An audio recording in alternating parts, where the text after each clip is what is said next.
Hello Ghost Geeks, this is Dave from Penn's Ghost Paranormal.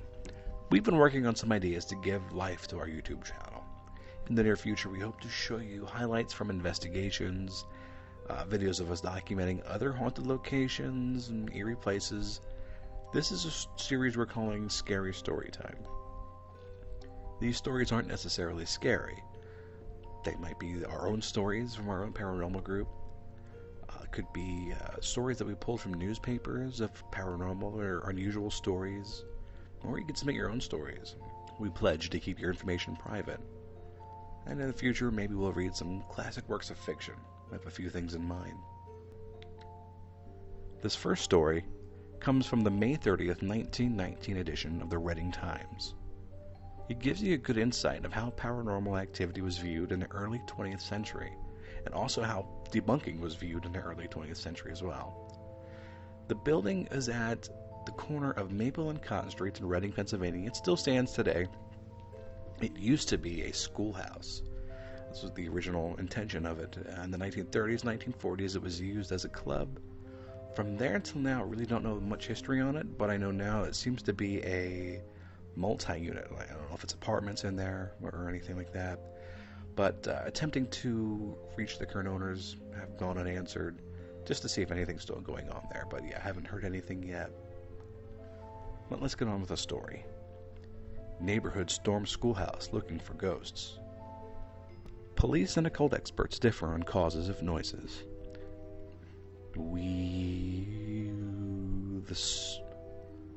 The soul of the ghost shrilled its greeting. The bones of the long-dead spinster rattled and banged in their midnight dance across the floors of the public school building at Maple and Cotton Streets. 200 residents of the neighborhood shivered as they crouched outside the building last night, seeking some solution of the mysterious noises emanating from the schoolhouse.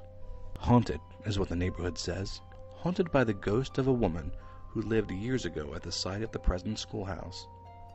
Say the Cotton Street oracles, haunted by a woman who died of a broken heart while her lover went away to war many, many years ago, when Reading was but a wilderness trail.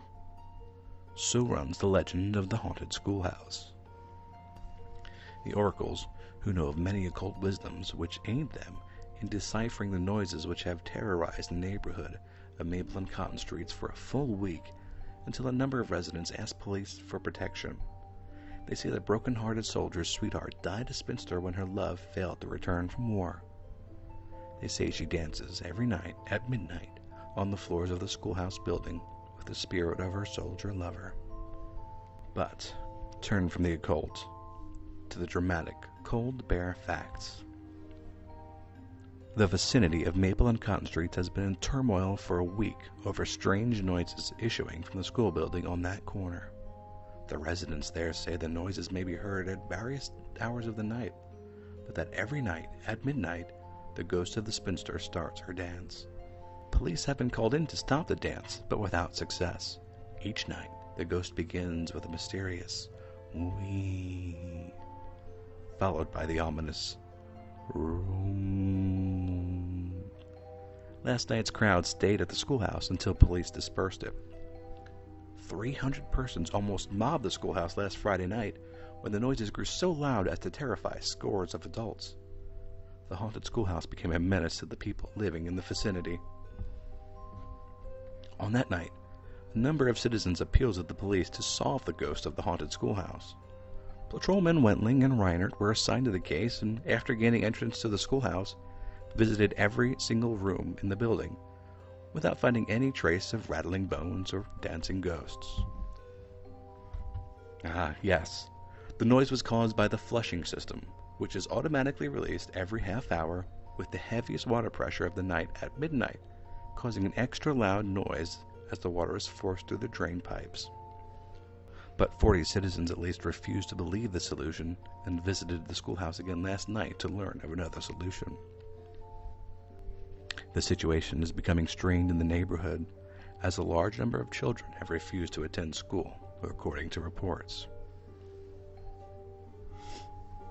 And that's the end of the story. Again, I haven't seen any follow-ups in the newspapers back then or anything like that regarding this. And I can't confirm if these things are still going on. But I hope you enjoyed it. And if you liked it and want to see more, hit subscribe, hit the like button. And until we see you again, happy haunting.